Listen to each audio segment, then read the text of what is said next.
안녕하세요 여러분, 김지윤입니다. 바이든 당선인이 조금씩 자신의 내각의 인사들을 지명하기 시작했습니다. 그래서 오늘은 내각 인사들 좀 살펴보려고 합니다. 급하게 찍은 영상입니다. 네, 먼저 토니 블링컨 이야기를 안 할 수가 없죠. 국무장관으로 지금 지명을 했는데요.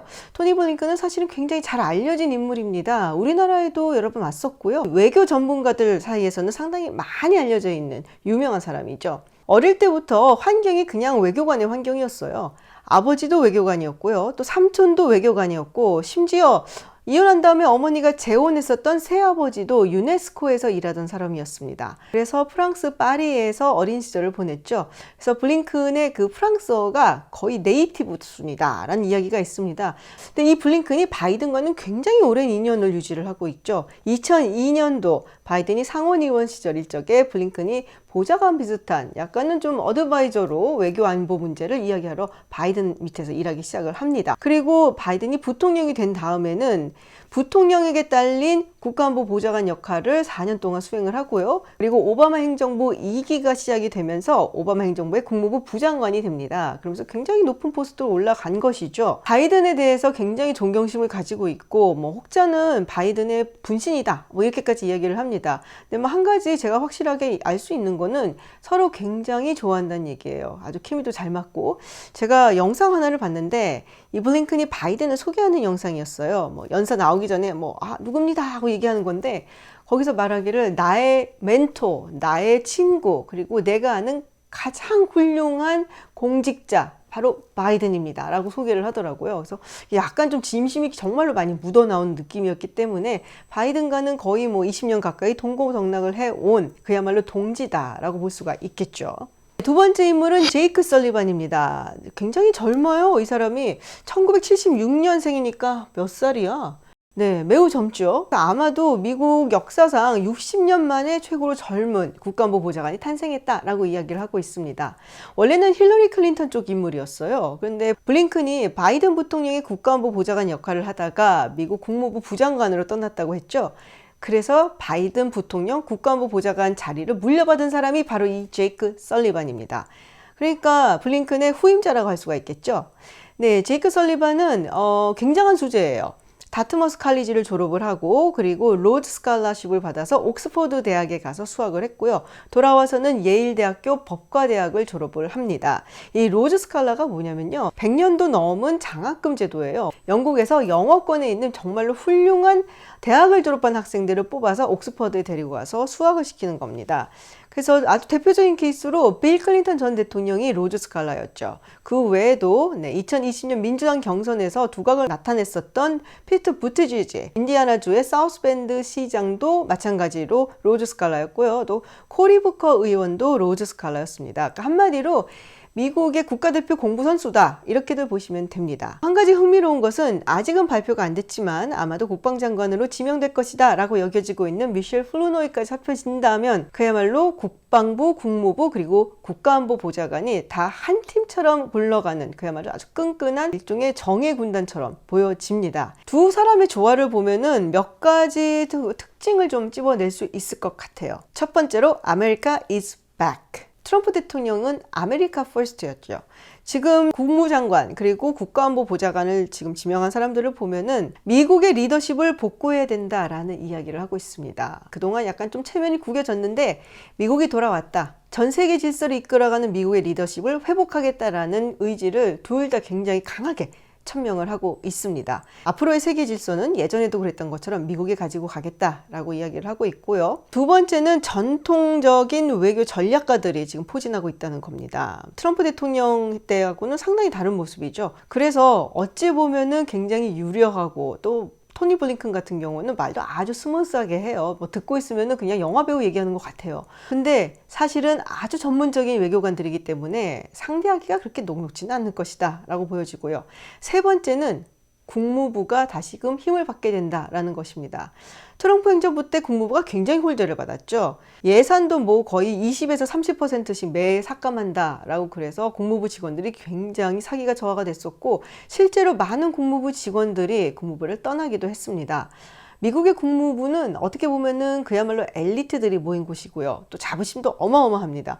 그런데 그렇게 구박을 받고 홀대를 받으니까 내가 뭐 하려고 여기 국무부에 있을까 하고 떠난 사람들이 굉장히 많았는데, 지금 자신의 가장 가까운 책략가 혹은 자신의 분신이라고도 할 수 있는 토니 블링컨을 국무부의 수장으로 보낸다는 것은 그만큼 국무부를 이제는 대접해 주겠다라는 것으로 읽힐 수도 있고요. 또 하나 제가 좀 주목하는 것은, 한국에서는 그렇게 많이 주목받지 못했지만 이번에 유엔 대사로 지명된 린다 토마스 그린필드 같은 경우는 국무부 직원이었어요. 그리고 여기까지 지금 올라온 관리인 거죠.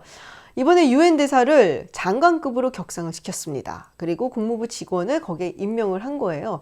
그러니까 한마디로 국무부를 굉장히 대우해 주겠다라는 그런 모습을 보였다고 할 수가 있겠죠. 그래서 국무부 직원들은 이제 드디어 우리들이 원래 주름을 잡았던 그 세상으로 돌아왔구나라는 자부심을 굉장히 가질 것 같습니다. 사실 트럼프 행정부 때는 외교 정책들이 백악관 그리고 국가안보실을 중심으로 돌아갔어요. 그리고 많은 사람들이 이야기를 결국에는 제러드 쿠시너가 많은 걸 좌우했다라고 했었는데, 폼페이오 장관이 국무부 장관이긴 했지만 자신이 그냥 혼자서 트럼프 대통령에게 충성을 보였던 것이지 국무부 자체를 대변한다고 보기는 조금 어려웠고, 그래서 국무부 내에서도 굉장히 불만이 많았던 걸로 알고 있습니다. 그래서 아마도 이번에는 국무부의 사기가 상당히 진작되지 않을까 라는 생각을 합니다. 사실은 우리는 북한 문제 때문에 외교안보 라인을 굉장히 중점적으로 봤지만, 이번 인사에서 가장 하이라이트라고 할 수 있는 것은 제가 보기에는 자넷 옐런, 예전 그 페드 의장이 아마도 재무부 장관이 될 것이다 라는 얘기죠. 엘리자베스 워런 매사추세츠주 상원의원이 재무부 장관 하마평에 올렸다라는 얘기를 듣고 사실 주식시장이 많이 조금 시겁했었죠.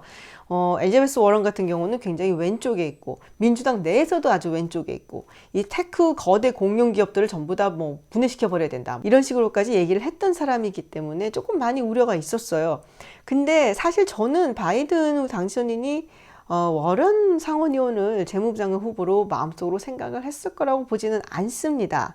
일단은 결이 굉장히 다르고요. 바이든 같은 경우는 조금 더 많이 중간에 위치한 사람이고, 의회와의 협상이라든지 또 이야기를 하는 것, 이 부분을 생각을 한다면 굳이 공화당 사람들이 그렇게 싫어하는 워런 상원의원을 재무부 장관으로 내세우지는 않았을 것 같다라는 생각이 들긴 합니다. 지금 상원이 어느 당에게 넘어갈지 모르는 상황이죠. 조지아주에서 결선 투표가 1월 5일에 있는데요. 아마도 공화당으로 넘어가지 않겠냐라는 예측이 조금 더 우세한 편이라서 상원에서 인준을 해야지 장관이 임명이 되기 때문에 이 인준 과정을 무난하게 통과할 수 있는 자넷 옐런을 고른 것이 아닌가라는 생각이 들고요. 또 하나 중요한 점은, 워런 상원의원을 만약에 빼가서 재무부 장관을 시킨다면은 이 워런 상원의원이 있는 매사추세츠주의 상원의원 자리를 놓고 또 한 번 투표를 해야 됩니다. 그래서 그런 면에 있어서 한 명의 상원의원도 지금 굉장히 급한 상황에 민주당 상원의원을 장관으로 끌어들여서 그 하나를 공석으로 만들기, 잠시라도, 그리고 혹시 선거를 했을 때 이럴 수도 있는 상황이니까요. 그런 위험은 택하지 않겠다라는 게 바이든의 복심이 아니었나 싶습니다. 그렇지만 살짝 의심은 가는 게요. 매사추세츠는 전통적으로 민주당이 장악해온 주죠. 가끔 가다 공화당으로 간 적은 있지만 대체적으로 민주당의 주라고 할 수가 있고요. 버니 샌더스 같은 경우에도 사실은 민주당은 아니고 무소속이죠. 글쎄요, 버니 샌더스를 장관으로 차출을 해서 그 주의 상원의원석 하나가 빈다고 했을 때 과연 그렇다고 그게 공화당한테 갈까?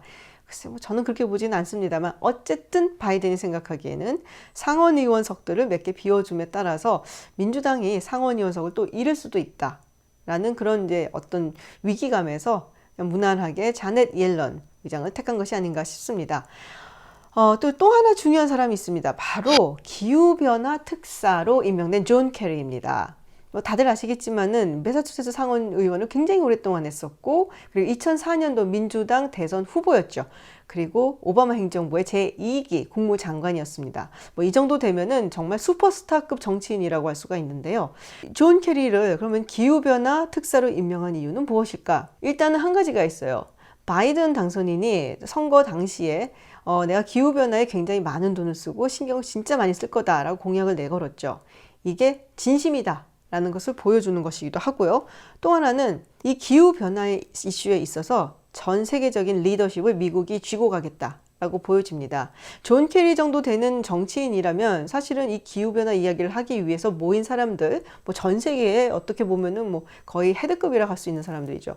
이 사람들이 모였을 때도 전혀 꿀리지 않는, 아니 사실은 카리스마를 발휘하면서 휘어잡을 수 있을 정도의 인물이죠. 앞으로의 가장 중요한 전 지구적인 이슈는 아마도 기후변화가 될 것이고, 그거는 확실하게 미국이 쥐고 가겠다라는 의지를 표명한 것이 아닌가 싶습니다. 네, 앞으로도 더 많은 인사들에 대한 이야기가 나올 텐데요. 지금까지 본 바로는 굉장히 좀 무게감이 있는 인사들로 포진을 하고 있다라는 생각이 듭니다. 글쎄, 앞으로 또 어떤 흥미로운 사람들이 나올지 조금 더 두고 보기로 하고요. 오늘 약간은 긴급하게 찍은 영상 여기서 마치도록 하겠습니다. 고맙습니다.